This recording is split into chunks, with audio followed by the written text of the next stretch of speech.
¿Continuamos? Sí, yo vuelvo a un inicio brevemente, como para no dejar nuestra introducción en el aire. Hay personas que nos comentan acá: María Jenny, Adriana León, Carolina Ochoa, Diana Vargas. Sí, se escucha, lo sentimos Listo. por esa cuestión, pero habíamos iniciado comentando, preguntándole a Juan, además agradeciéndole que haya aceptado la invitación en ese espacio, cómo se inició, cómo inició su trayectoria como escritor de crónica. Antes de ello, habíamos compartido como breve introducción, una pieza de Wagner a propósito como de las columnas que Juan ha compartido en algunos periódicos. Entre ellas él había comentado columnas a propósito de coyunturas políticas o de eventos históricos en torno a la guerra.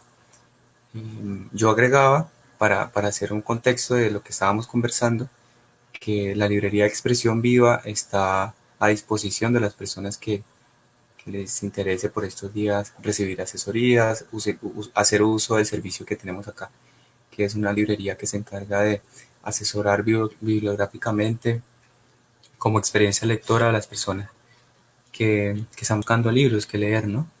Entonces, ese es el contexto. Juan, te pido disculpas por el contratiempo, pero te presentaba, te daba la bienvenida, de nuevo lo hago, y comento que en tu compañía y las demás personas que se conectan a ese espacio, que ya tenemos una buena cantidad de acompañantes. Para los que no sabían, Juan David Ochoa, que nos acompaña esta noche, es escritor de crónicas, columnista del Espectador, del País, El Colombiano, además escribe poesía.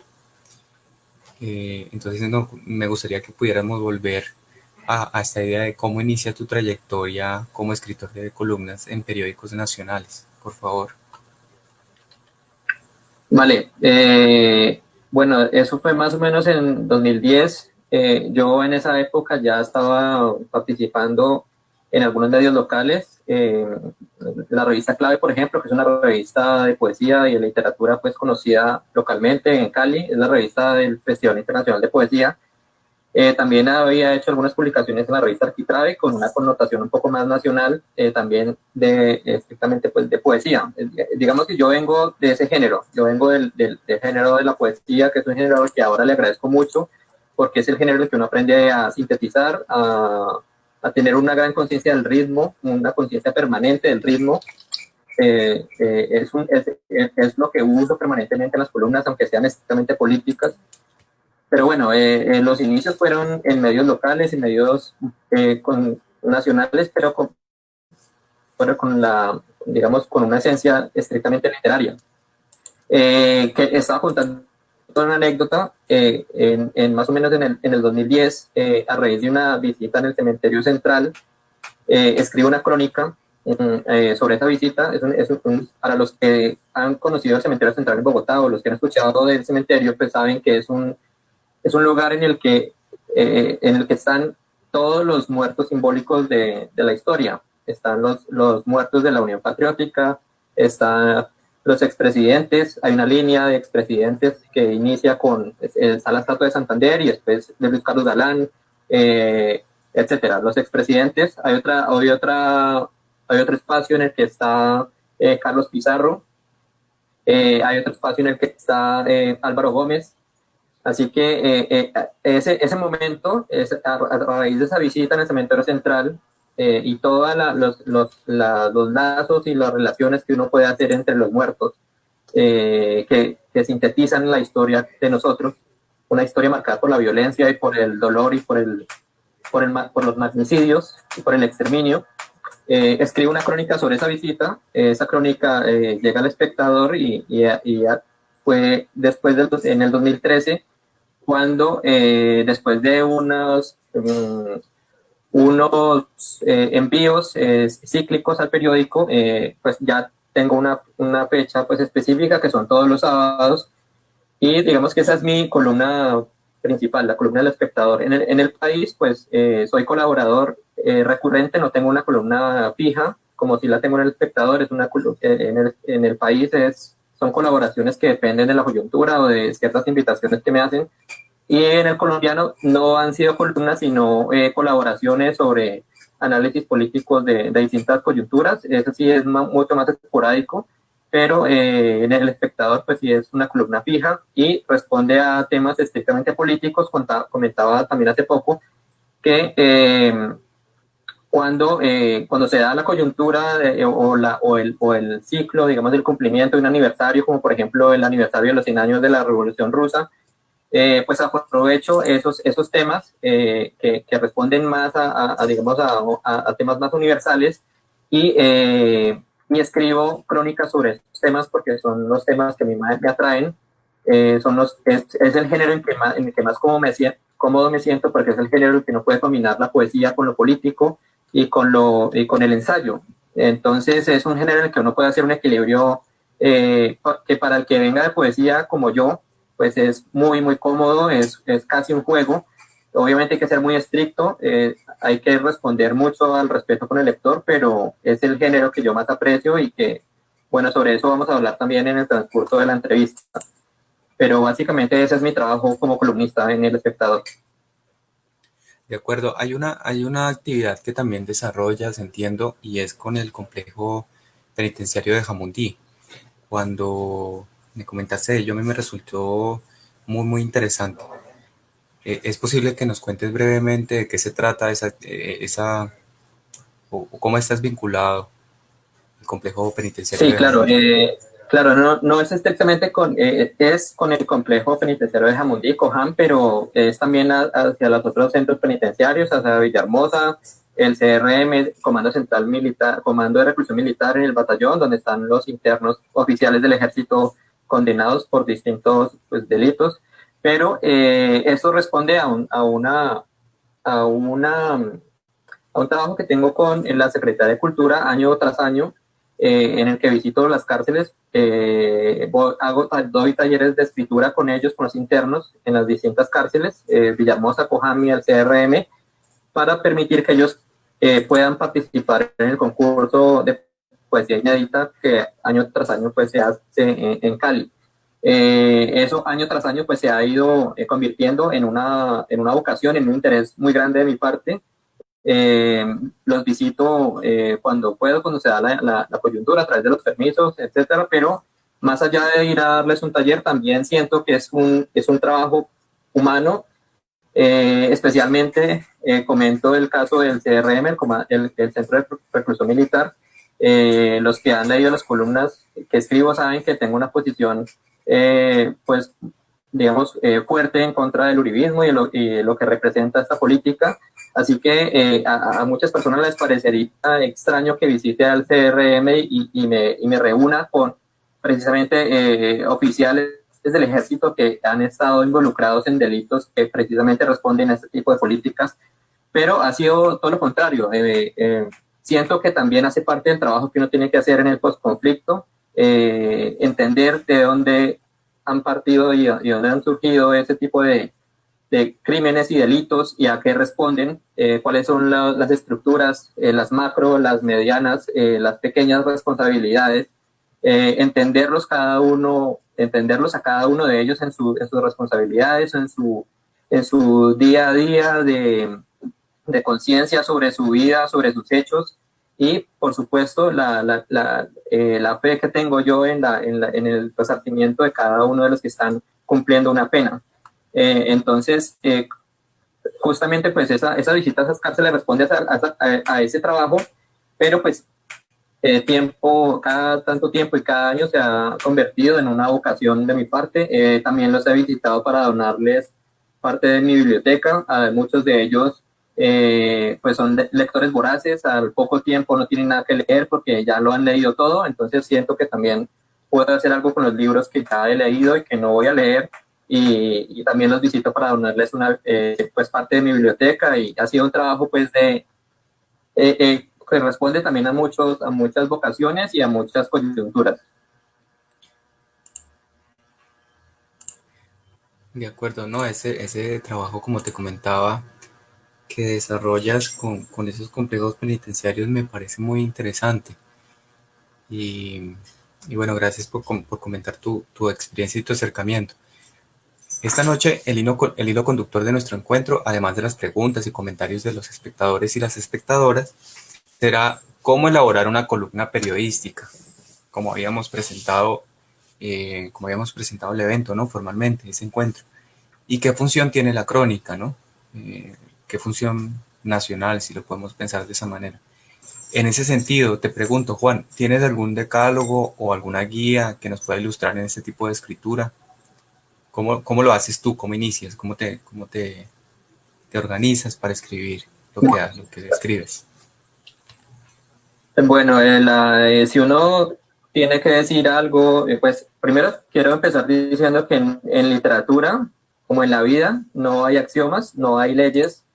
Cuando visito las cárceles, justamente les digo a los internos que cuando vayan a escribir, muchos de ellos van a escribir por primera vez, les digo, no crean que hay un canon que tienen que cumplir estrictamente. Eso no existe, justamente la literatura ha evolucionado gracias a que muchos escritores pues, han revolucionado la escritura a partir de que han violentado las normas y el canon.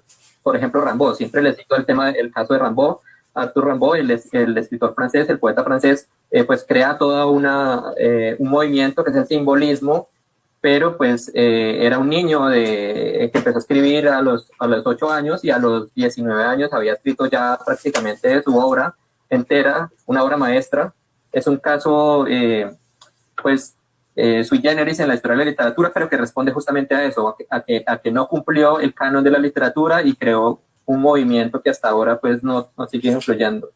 Entonces, cuando me preguntas sobre la crónica, pues solamente puedo hablar de mi experiencia y de lo que yo considero que es la crónica. Y creo que si hay una sola obligación del cronista es estar en el lugar de los hechos. Creo que esa es una obligación porque una crónica digamos, es un género que redacta un hecho de principio a fin con un espacio temporal definido, pues necesita escuchar las personas que están en ese espacio, en ese lugar, en ese hecho, escuchar las contrapartes y crear o ser consciente de la complejidad de ese hecho y ir ya a la escritura cuando ya uno tiene un bagaje un poco más amplio y más complejo de lo humano, de lo que ha sucedido y de lo que uno vio. Entonces allí, después de esa complejidad y después de escuchar las contrapartes, pues entra un trabajo ya estrictamente literario, que es cómo yo voy a abordar desde el lenguaje esa escritura. Hay algunos cronistas que son un poco más líricos y más poéticos que otros, hay algunos que son más teóricos, más ensayísticos que otros. Yo intento siempre darle una atmósfera poética a lo que escribo, así sea estrictamente político, porque considero que hay que darle atmósfera al texto y hay que darle ritmo y hay que permitir que el lector se sienta entretenido de principio a fin. Eso es algo que yo tengo como obligación y como una postura pues, que para mí es inviolable. Y la crónica generalmente pues, responde a eso, a la descripción de un hecho específico y la atmósfera o la lírica o la poesía que uno le entrega a ese texto es lo que permite que el lector pues, cree en su mente ese espacio que uno está queriendo comunicar. Hay muchos cronistas pues, reconocidos en la historia. Jenofonte es uno de los grandes autores y cronistas del tiempo, de nuestra historia, un autor griego. Aquí pues quiero comentar que Jenofonte justamente se reconoce en la historia de la crónica como un hombre que viajaba y escribía crónicas sobre sus viajes, pero a partir de ciertos años hasta nuestros días pues se ha considerado a Jenofonte un hombre que ficcionaba más de lo que veía, se inventaba mucho más de lo que realmente vio. Entonces allí entra el debate en la crónica o en el trabajo del cronista, hasta qué punto puede inventar, hasta qué punto puede imaginar y hasta qué punto debe hacer ese equilibrio con lo que realmente ha sido testigo. También tenemos casos pues, icónicos como el caso de Dion Casio, el cronista romano, a quien le debemos gran parte de lo que conocemos de Nerón y de los grandes emperadores romanos. Sin esos cronistas, pues para nosotros es imposible sería imposible imaginar, por ejemplo, el Palacio de Oro de Nerón, ese lugar eh, increíble en el que vivía Nerón y que se construyó para sí mismo por el gran ego que tenía. Y gracias a Dion Casio y a sus cronistas como Suetonio también, pues podemos imaginar un poco más concretamente cómo vivían los romanos, en qué lugares vivían, cómo eran las calles que transitaban, cómo hablaban, cómo se vestían. La crónica se fija también mucho más en esos detalles, ¿no? Los detalles visuales. A veces en un ensayo pues nos enfocamos más en algo más teórico, pero un cronista o una crónica nos entrega imágenes y a partir de esas imágenes pues crear un universo un poco más conceptual de lo que queremos comunicar o de lo que queremos conocer. Por eso pongo ese caso específico de los cronistas romanos, porque sin ellos, pues ahora, 2000 años después, pues sin ellos sería imposible conocer o imaginar cómo vivía ese imperio tan increíble que existió en la historia. Y tenemos casos pues un poco más recientes, Olga Bear, por ejemplo, que es una gran cronista colombiana con una vinculación con lo político estrictamente, sobre nuestra historia, sobre la coyuntura dura y cruda que vivimos con el uribismo.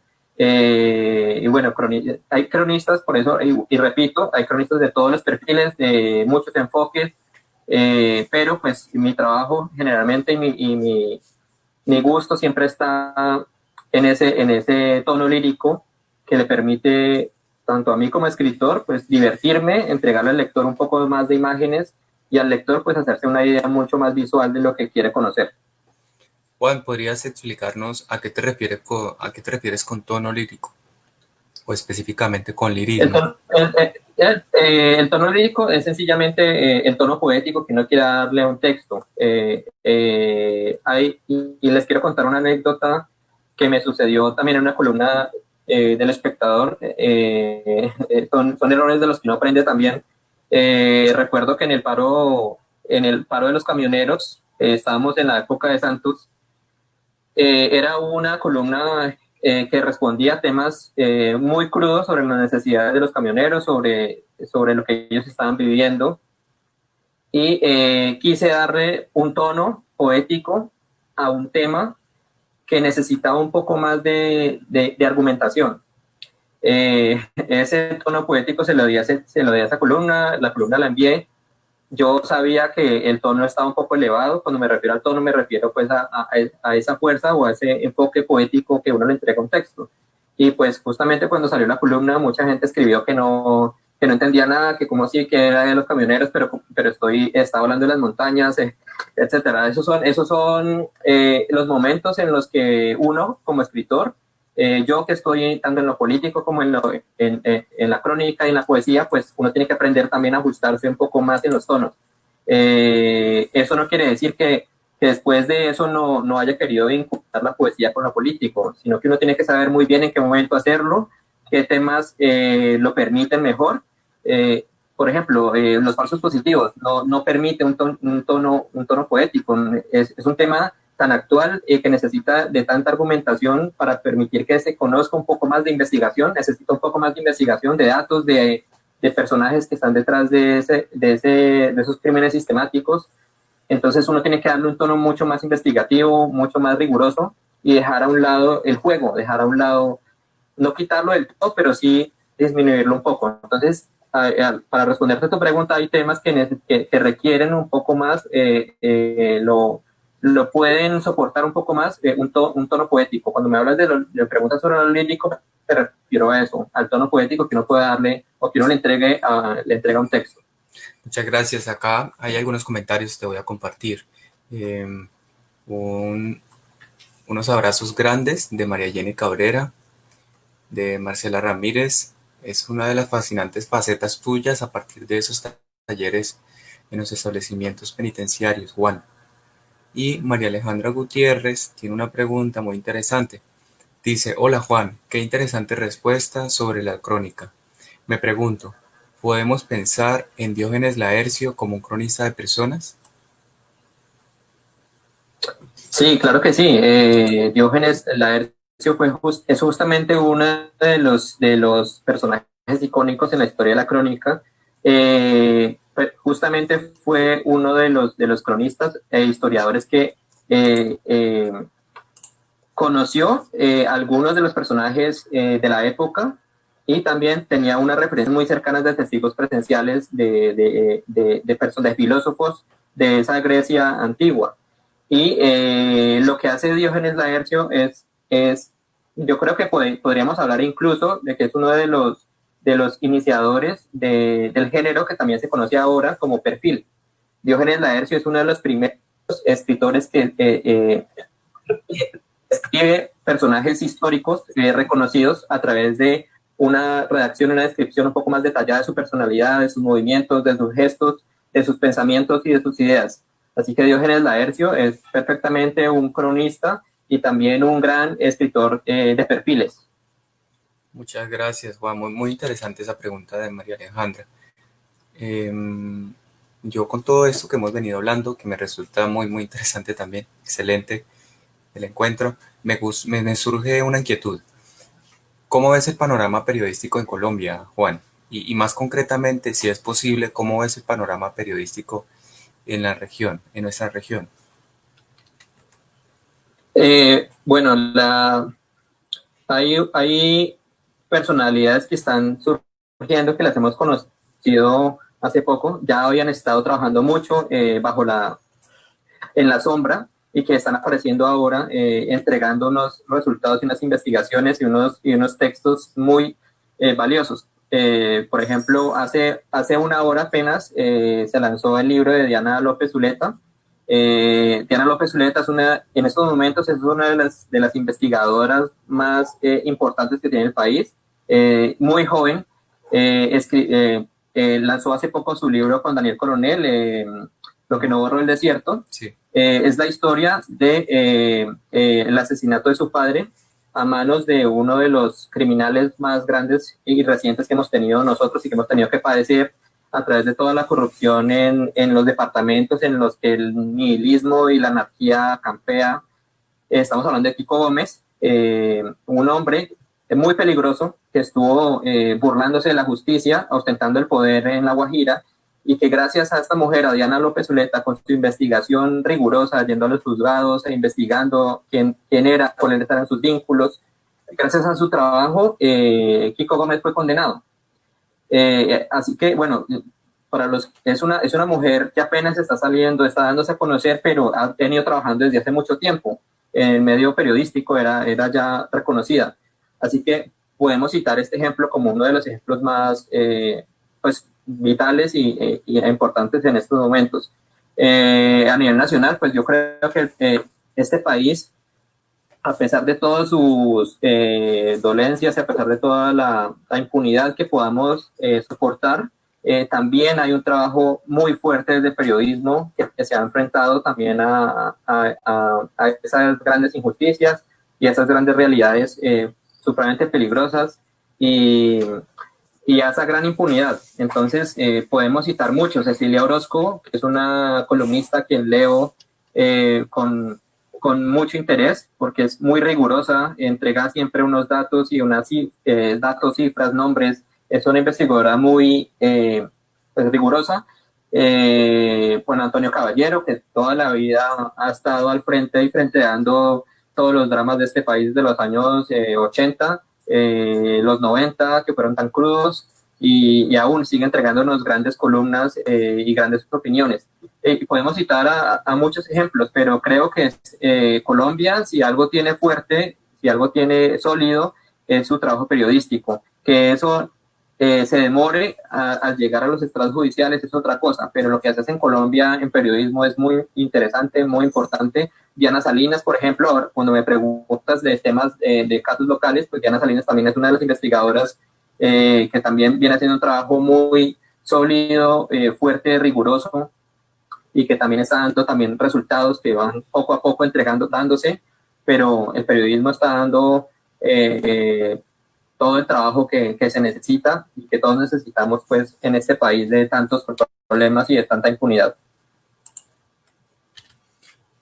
Muchas gracias por las recomendaciones. Sería genial si alguna de estas personas nos está escuchando, invitarlas al espacio, porque Me encantaría, de pronto nos encantaría en la librería conocer su trabajo y compartirlo, ¿no? Así como lo haces tú.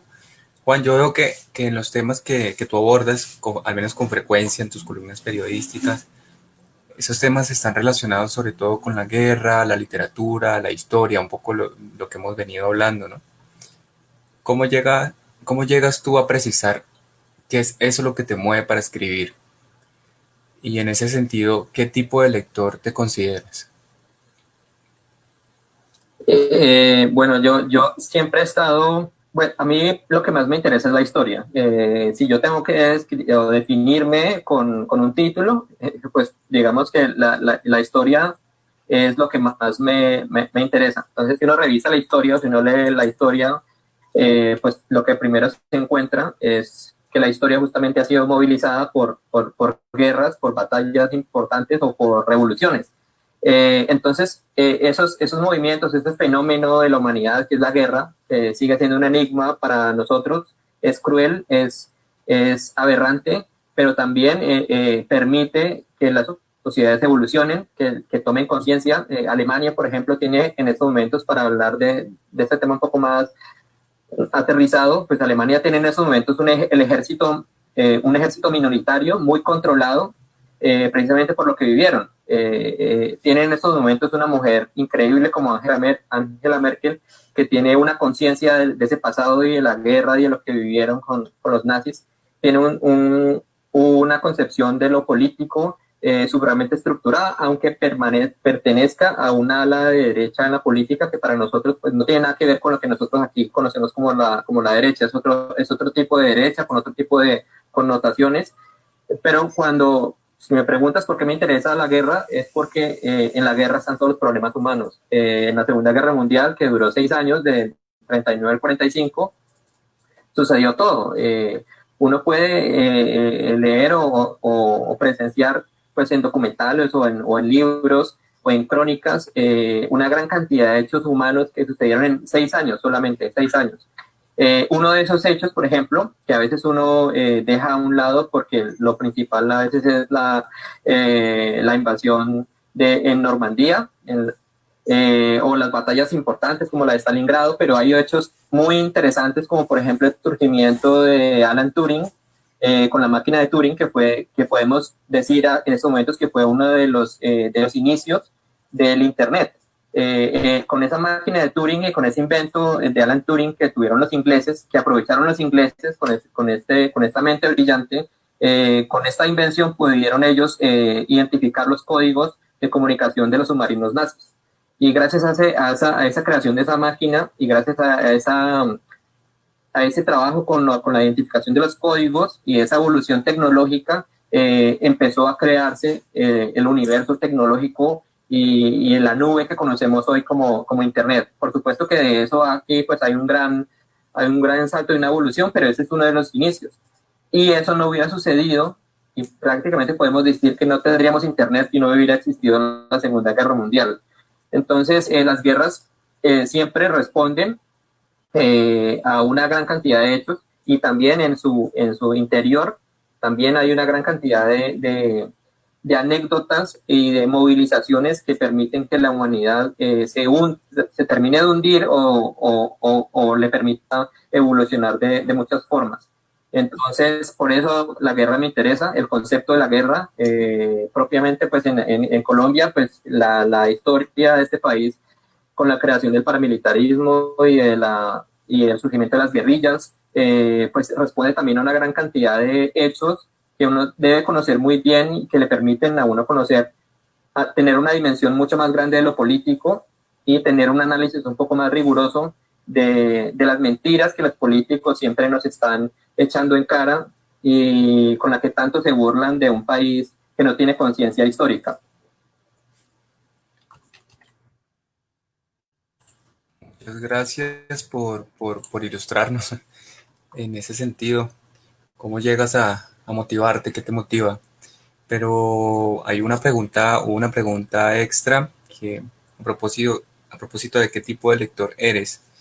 Si nos puedes comentar un poco de eso y si nos podrías de pronto recomendar algunos libros que consideres especiales en tu formación como escritor y lector también, para luego pasar a unas preguntas Sí, que tenemos claro, en el Facebook. se me está pasando responderte sobre esa pregunta. Yo siempre leo los clásicos. A veces, eh, pues dejo pasar muchos autores contemporáneos.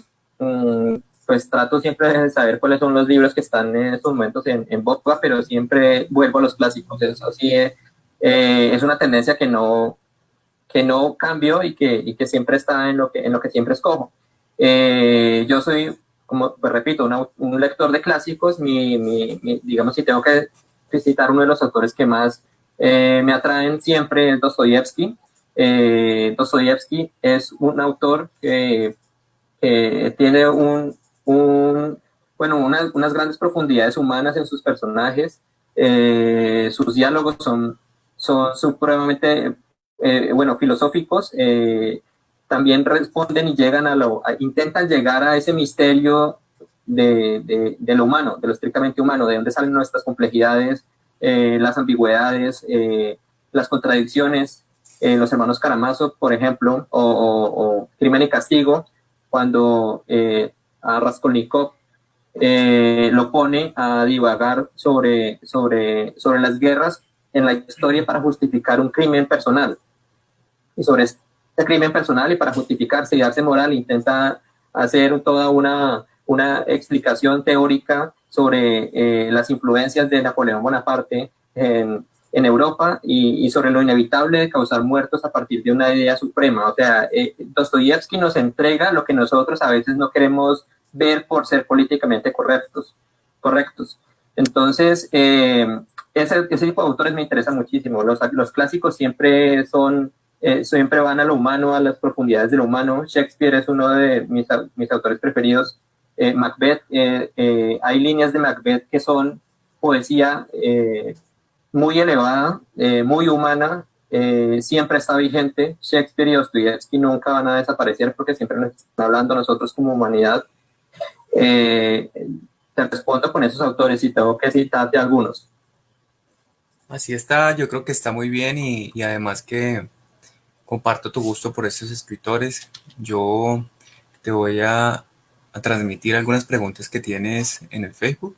Una de estas preguntas es de Liliana Rodríguez y dice, me gustaría saber si Juan ha pensado escribir novelas. Es un género que puede surgir de una crónica.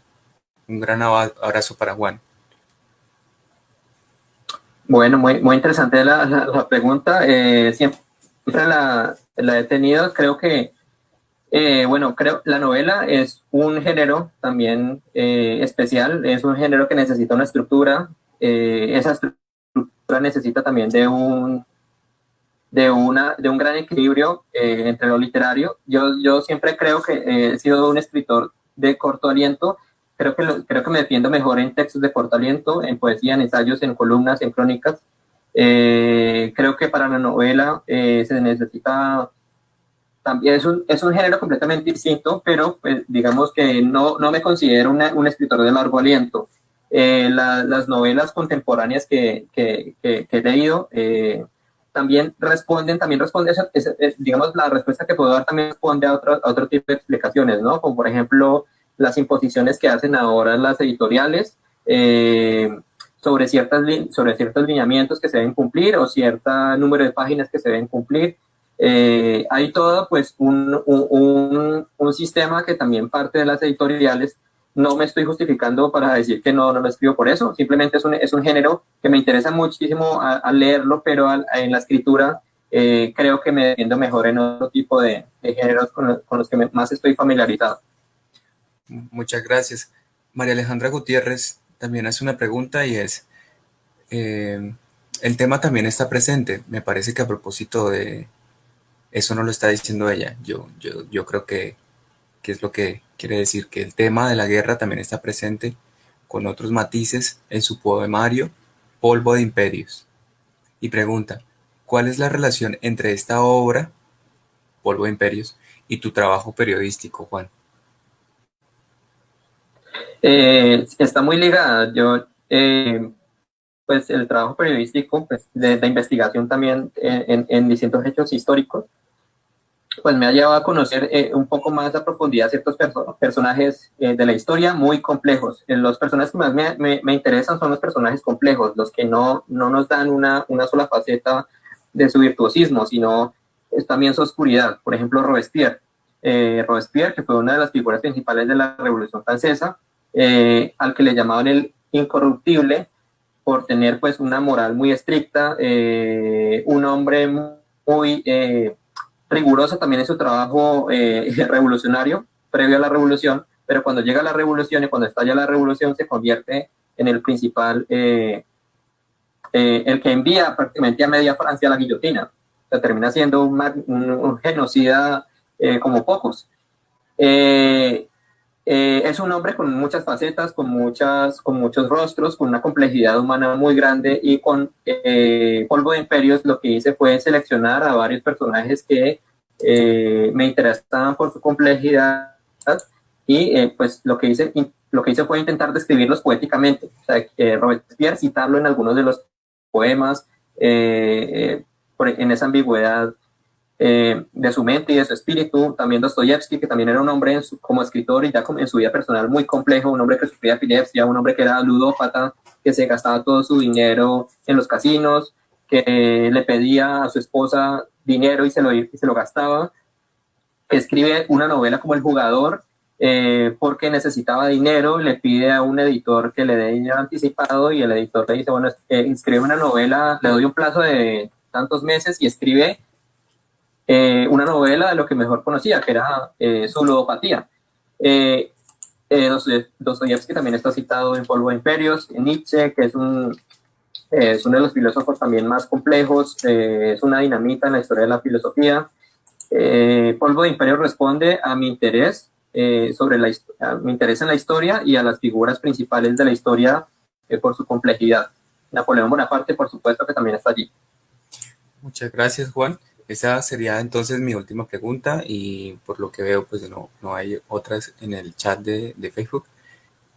Y veo también es una impresión personal, ¿no? Que en todo lo que nos has compartido veo una importante herramienta de resiliencia, sobre todo para estos tiempos coyunturales, ¿no? La escritura, la lectura. ¿Cómo encuentras este ámbito de la escritura periodística a la luz del coronavirus? Bueno, te respondo desde lo que siempre repito cuando me tocan ese tema. La posición como periodista en estos momentos está siempre atenta o preocupada por la gran ligereza con la que se está enfrentando este tema, este drama que está viviendo el mundo entero.